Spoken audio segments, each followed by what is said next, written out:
Les États-Unis et Israël disent qu'ils sont les plus forts, c'est-à-dire qu'ils sont les plus grandes puissances militaires mondiales. Mais Tucker Carlson dit quelque chose de très évident et sincèrement moi qui m'a convaincu. Je vous laisse regarder cette vidéo et je reviens à la conclusion à la fin. Voici l'image. Et maintenant, nous voyons les résultats qui sont embarrassants. On peut se dire qu'on est l'armée la plus forte du monde et on veut l'être parce que c'est génial. Mais si vous êtes si puissant, pourquoi ne forcez-vous pas l'Iran à ouvrir le détroit du Golfe Persique pour laisser passer les denrées vitales vers le reste du monde? Vous y compris? Genre, si vous êtes si puissant, pourquoi vous n'y arrivez pas? Et donc, ce qu'on a appris, c'est qu'on n'est pas aussi puissant qu'on le disait et qu'on le pensait, et c'est mauvais pour nous, mais aussi dangereux, car ça invite l'agression. On doit régler ça en étant honnête sur ce qui vient de se passer. Fini les mensonges. On devrait tirer des leçons de ce qui se passe en ce moment. Et ça exigera que ceux qui ont pris de mauvaises décisions soient punis, pas emprisonnés ou tués, mais humiliés parce qu'ils le méritent.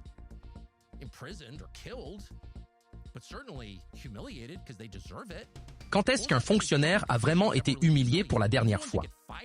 Même ceux qui se font virer le sont avec une déclaration du genre « Nous vous remercions pour votre service. Vous êtes formidable. Vous allez faire quelque chose de plus important. » Et si on disait plutôt « Vous avez failli à vos devoirs. Vous avez fait un travail lamentable. Vous n'avez pas à vous suicider, mais vous ne pouvez plus travailler ici et nous ne vous soutiendrons pas. Nous n'allons pas vous recommander au prochain employeur avec une fausse lettre. Oh, vous avez fait un si bon travail. Non, vous avez été nul. C'est pour ça qu'on vous a viré. Seul un tel système, une vraie méritocratie, peut produire l'excellence, mais c'est l'inverse de ce qu'on a. Personne n'est jamais puni. Personne n'est jamais critiqué. Personne ne prend jamais la responsabilité. Aucun dirigeant n'est jamais humilié, seulement ceux en dessous qui ont exécuté ses ordres. C'est la définition d'un système pervers qui produit sans surprise des résultats pervers comme ceux qu'on vit maintenant. Voilà la prochaine chose à faire. Soyons honnêtes. L'Iran, ce pays primitif, vient de nous humilier. Ce n'est pas anti-américain, c'est pro-américain. On aime assez notre pays pour vouloir savoir, et on doit savoir. Et la dernière leçon de cette expérience particulièrement laide, c'est qu'il faut des dirigeants qui tiennent à vous. Parce que c'est vraiment ça, la base d'une bonne gouvernance. Ce n'est pas la brillance ou une planification supérieure. C'est important parfois. Mais ce qui compte vraiment, c'est l'intention, la volonté de protéger et servir les gens que vous avez été élus pour protéger et servir. De mettre au cœur de votre agenda les gens qui vous ont mis là, les gens de votre pays. L'amour pour ces gens vous mène bien plus loin que le programme gouvernemental le mieux financé. C'est comme être parent. Pas besoin d'en savoir beaucoup, mais il faut être totalement engagé. Et cet engagement doit venir de l'amour pour vos enfants. Et si c'est le cas, tu seras un très bon parent. Ah, c'est bon, c'est sûr. Et si t'as pas ça, peu importe ton argent, tes enfants seront foutus parce que tu feras un mauvais boulot. Donc c'est une question d'intention. Comment deviner l'intention? Comment savoir ce qu'une personne veut? Eh bien, à sa façon de se comporter. On juge l'arbre à ses fruits. Ainsi, tout dirigeant tourné vers l'extérieur plutôt que vers son pays sera un mauvais leader. Et c'est le problème central du maintien d'un empire mondial. Vous ne trouverez jamais de leader, jamais de président américain plus intéressé par gouverner l'Amérique que par gouverner le monde. Et honnêtement, le seriez-vous? Quel job préféreriez-vous? Roi du monde? Le monde. Roi du monde. Colosse qui domine tout. Me voilà. Je suis le roi du monde. C'est moi qui prends toutes les décisions.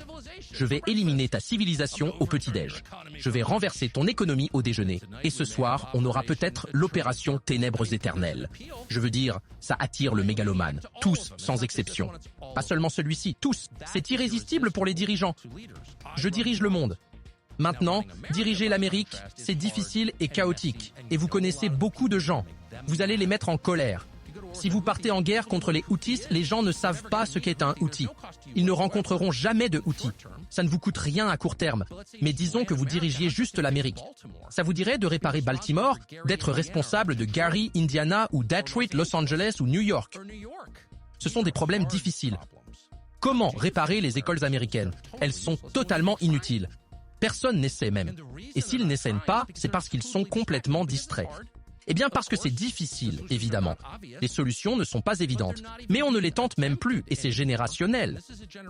Il y a 30 ans, on parlait encore de nos écoles. Il faut qu'on trouve un moyen d'améliorer nos écoles. Le choix de l'école. Ça vous semble une bonne idée? Est-ce que ça a marché? Je ne sais pas. Personne n'en a jamais reparlé. Personne ne s'en soucie. Nos dirigeants s'en fichent.